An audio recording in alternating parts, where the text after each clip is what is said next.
No episódio de ontem falei de Moby Dick como um livro que é um monstro da literatura norte-americana. É tão importante naquela literatura que a opinião que cada pessoa possa ter sobre o livro, lá nos Estados Unidos, cá será um pouco diferente, mas lá nos Estados Unidos, a opinião de cada um não vale assim muito. Se um estudante disser aos seus colegas e ao professor, não gosto nada deste livro, as pessoas riem-se, acham engraçado, claro, é a opinião de cada um, a opinião é livre, mas o que é que isso interessa? É o Moby Dick, temos de ler. Da mesma forma, se alguém disser o meu livro preferido é o Moby Dick, parece um pouco superficial, quer dizer, é claro que o Moby Dick é importante, porque é que uma pessoa as pessoas estão à espera que os livros favoritos não sejam estes grandes clássicos. De um lado e do outro, a importância do Moby Dick é tão grande que a opinião de cada um é irrelevante e torna-se um lugar comum dizer que se gosta muito, mas também um lugar comum dizer que se gosta pouco. É como se estas grandes obras, e cá temos, no fundo, os maias, e eu não sei muito bem comparar, não sei se o Moby Dick não será ainda mais importante para a literatura americana do que os próprios maias para a literatura portuguesa, mas estas obras são como uma praça central na cidade. Nós podemos gostar ou não da praça, mas ela está ali e temos de passar por lá. E às vezes até é difícil saber se gostamos mesmo ou não, porque vemos-la tantas vezes, faz parte da paisagem de tal maneira que é difícil saber se nós gostaríamos daquela praça ou não se a víssemos pela primeira vez. Ora, na música também temos grupos assim, ou até cantores, músicos, mas neste caso temos um grupo muito famoso que toca a música anglo-saxónica, que nos últimos anos é tão importante que acaba por também fazer parte da paisagem musical dos outros países todos, mas na música anglo-saxónica os Beatles são esta praça central, ou uma das praças centrais. Haver alguém que diz não gosto nada dos Beatles, ou ouvir alguém dizer os Beatles são a minha banda favorita, são dois lugares comuns, no fundo. Interessa pouco se uma pessoa gosta ou não gosta.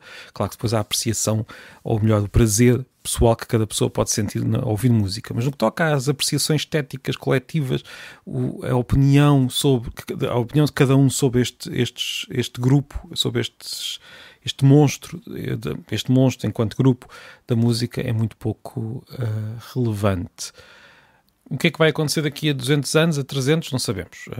Tanto os Beatles podem desaparecer da consciência coletiva, aliás, a própria humanidade pode desaparecer, mas mantendo-se a humanidade, os Beatles podem deixar de ser algo que as pessoas em geral conhecem, se calhar até é o mais provável, mas pode acontecer isso ou não. Poderão passar a ser conhecidos só pelos especialistas de música da segunda metade do século XX, ou então poderão continuar a ser muito famosos, e também não é absolutamente impossível. Nós conhecemos personagens e conhecemos escritores, por exemplo, do século XVII e do século XVIII e do século XIX, e muito anteriores até, e talvez músicos não seja assim tão fácil. Bem, os compositores sim, todos nós conhecemos Mozart e Beethoven e por aí fora, e mesmo gostemos ou não gostemos, também são monstros da música, e por isso, enfim, só para dizer que os Beatles poderão vir a estar num lugar destes ou não. Nós simplesmente não sabemos. Já agora, antes de continuar, uma declaração de interesses. Durante alguns meses de 2009 tive uma certa obsessão pelos Beatles, tudo por causa de um livro. Eu li um livro que, salvo erro, eu agora não o tenho aqui, já andei à procura, mas não o consigo encontrar, salvo erro, chamava-se Can't Buy Me Love. Li o livro e de repente aquelas músicas eram parte daquele livro e eu comecei a ouvi-las com muita frequência durante aqueles meses e fizeram parte da minha vida durante esses meses por causa de um livro. É uma boa forma de chegar à música e de entender a música de outra maneira, porque ler sobre músicas e ouvi-las, mesmo que já as conhecesse, e depois começar a perceber onde se encaixam naquela história, é muito diferente de simplesmente ouvir as músicas em separado. Pois bem, como quase todos saberão, os Beatles lançaram a sua última música num processo muito curioso em que 4 pessoas colaboraram, neste caso o tempo verbal é um pouco difícil de acertar, à distância de décadas. Um dos Beatles nunca soube que colaborou com os outros nesta música, é verdade, simplesmente criou a própria base da música, que depois foi trabalhada pelos outros 3 em 2 momentos separados também eles por décadas. Houve 3 momentos na criação desta música, nos anos 70, nos anos 90 e agora nestes anos 20 do século... Ainda é estranho dizer anos 20, não é? Do século XXI. Ora, antes de continuar a falar sobre esta música, é sobre algo que eu queria falar um pouco, ou melhor, sobre os Beatles enquanto alguma coisa que está a acabar, mas antes de falar sobre isso, achei muito curioso, há um pormenor nesta história que mostra como os comentários, as ideias que as pessoas têm muitas vezes vão por modas. Hoje todos nós falamos de inteligência artificial e de repente, no meio desta história toda, desta nova música, criou-se a ideia de que houve ali alguma coisa criada por inteligência artificial. Ora, na verdade não foi bem isso que aconteceu. Foi usado um sistema com alguma coisa de inteligência artificial, o que não é dizer muita coisa, não é dizer muito. O próprio filtro de spam no nosso telemóvel, no nosso correio eletrónico, usa inteligência artificial. A inteligência artificial é algo que já existe há bastante tempo de forma muito limitada. Nós, hoje em dia estamos a falar de uma inteligência artificial um pouco diferente, mais avançada, mas não é sobre isso este episódio, mas só para dizer que foi usado um sistema simplesmente para separar a voz de John Lennon do som do piano que ele usou quando fez a primeira gravação. E também para melhorar ligeiramente o som, que é algo que se faz em muitos casos e em muitos outros grupos e músicas e por aí fora. Portanto, houve uma separação e houve uma limpeza do som. Foi só isso. Agora, como todos andamos com a inteligência artificial na cabeça, de repente criou-se esta ideia de que há ali vozes artificiais na música, que não é verdade. A música foi produzida, como tantas outras, usando várias faixas gravadas em separado. A faixa do John Lennon foi simplesmente retirada, ou seja, houve ali uma parte do som que foi retirado, que era a parte do piano. Mas avançando, tal como no outro dia, no outro episódio, eu perguntei como será o futuro do nosso passado se um dia descobrirmos uma terceira obra de Homero.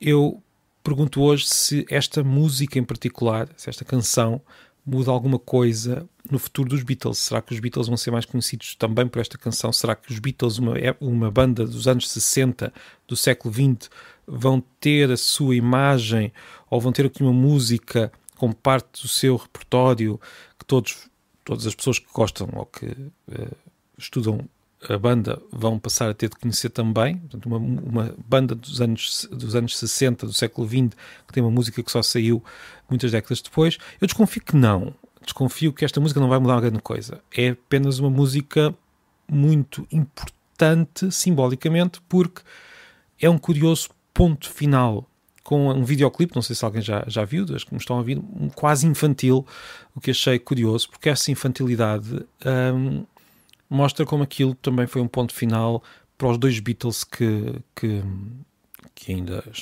estão vivos e que, de certa maneira, certamente recordarão a grande distância de muitas décadas, algumas brincadeiras. Agora, de repente, tantas décadas depois, tudo o que aconteceu depois, todo o final daquela banda, já pode ser um pouco esquecido e eles podem simplesmente recordar-se dessas brincadeiras entre miúdos, porque eram miúdos, daquilo que todos nós conhecemos, mas que naquele caso até terá sido mais intenso, tendo em conta que tinham o mundo todo a olhar para eles. Portanto, esta música, para mim, sinceramente, posso estar enganado, é acima de tudo uma forma de duas pessoas se despedirem de uma parte das suas vidas e de pôr um ponto final simpático e bem disposto nessa época, que já passou há muito tempo, na verdade. Podemos, no entanto, ter uma outra interpretação. Podemos ter uma interpretação em que eu posso dizer algo um pouco mais radical, digamos assim. Posso dizer que esta música representa uma saudade que todos nós poderíamos ter de um tempo que era diferente daquilo que veio antes e daquilo que veio depois. Um tempo que talvez possamos enquadrar ali depois da Segunda Guerra Mundial e antes do 11 de setembro, se calhar, ou então entre o final da Segunda Guerra Mundial e a queda do Muro de Berlim, não sei, podemos agora discutir estas fronteiras, mas era uma época em que todos víamos os mesmos canais de televisão, todos ouvíamos os mesmos LPs, todos tínhamos as mesmas referências culturais, mesmo que discordássemos tremendamente sobre tudo. Era um tempo muito coletivo, um tempo em que a própria imagem do que eram as nações, através da escola e da televisão e da rádio, se fixou, se cristalizou. É algo muito ocidental, claro, mas e tal como também é ocidental a ideia de que o mundo todo depois vai atrás destas ideias, o que não é bem assim. no caso da música, fomos tão martelados com certos músicos dos anos 60 e 70, mesmo quem só nasceu depois, como é o meu caso, que ainda hoje alguns desses artistas são dos mais famosos. Continuam a ser famosos, continuam a existir, alguns deles não, os Beatles nem por isso, apesar desta música, mas há outros, como nós sabemos, que continuam. Esta é uma possibilidade.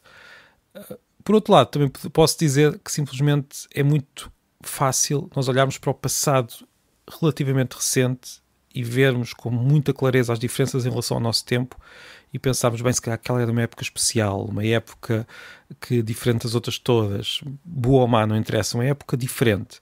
E hoje estamos numa época banal, ou uma época que enfim, não sei se me estou a explicar, temos esta ideia de que o passado era sempre diferente e se calhar as coisas não mudaram assim tanto, porque se nós vimos bem, nós não vemos todos os mesmos canais, mas estamos ainda mais ligados, de certa maneira. Sempre a discordar uns com os outros, sempre em lutas e sempre a vermos de forma muito clara como somos muito diferentes e temos opiniões muito diferentes e vemos o mundo de maneira muito diferente, mas estamos muito juntos, estamos na mesma sala, olhamos para o telemóvel e estamos a ver a opinião de muitas pessoas e estamos ainda mais juntos do que nessa época. Portanto, se calhar as coisas não mudaram assim tanto, até se poderá dar-se o caso de se terem intensificado. É uma outra visão. Portanto, no fundo, podemos ver esta música como uma recuperação de uma época especial ou apenas uma lembrança de uma época que foi passada, como tantas outras são, e as coisas vão mudando devagar, e as mudanças são mais subtis e difíceis de identificar. O mundo é cíclico. Para dizer a verdade, se querem saber a minha opinião sobre isto, eu acho que as duas visões são reais. As épocas são diferentes. Aquela época teve as suas particularidades, mas ao mesmo tempo a nossa também terá as suas particularidades e também haverá pessoas que olharão para trás daqui a umas décadas e acharão que a nossa época tinha muito de especial. Agora, a verdade é que, independentemente das épocas, a vida de cada um, essa sim, é bastante linear. Também tem os seus ciclos, claro, mas é bastante linear. Acaba mais cedo ou mais tarde. É por isso que eu acho que aquela música, acima de tudo, é uma forma destes dois Beatles, o Paul McCartney e o Ringo Starr, de olharem para trás e de se lembrarem dessa época de brincadeira e dessa época, para eles, certamente, muito, muito especial e, de certa maneira, também especial para quem a viveu, e é para isso que também serve a música, para tornar as nossas vidas e os anos que vão passando, cada um deles especial. É muito engraçado olhar, e podem até fazer esta experiência, ir ao YouTube e pôr a dar vídeos em que nós vemos uma música representativa de cada ano. De repente parece que a música tem esta força, de repente somos transportados para aqueles anos e estamos outra vez a crescer apenas porque estamos a ouvir aquelas músicas especiais daqueles anos. Agora, vou terminar o episódio com a confissão de um erro que dei ontem, no episódio de ontem. Disse que escatologia, no sentido mais religioso, é o estudo da morte. E Fernando Venâncio lembrou-me, e agradeço-lhe já e mando-lhe um abraço. Eu sei que ele também está a ouvir este episódio, e por isso, muito obrigado por ouvir, e já agora por me ter lembrado disto. Na verdade, a escatologia não significa o estudo da morte, mas sim o estudo do fim do mundo, o estudo do fim dos tempos. Enganei-me, mas há que dizer que não me enganei por muito, porque a morte acaba por ser mesmo o fim do mundo. Afinal, os Beatles não acabaram esta semana. Os Beatles acabaram definitivamente em final de 1980, quando John Lennon foi assassinado. Que a sobrevivência dos outros Beatles e que a tecnologia nos permita recuperar um pouco desse tempo é algo muito especial, mas não muda esse facto da vida, que é o fim. E chegamos ao fim do episódio de hoje.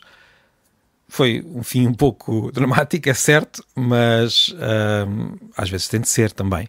Amanhã logo veremos o que vem aí. Obrigado e até amanhã.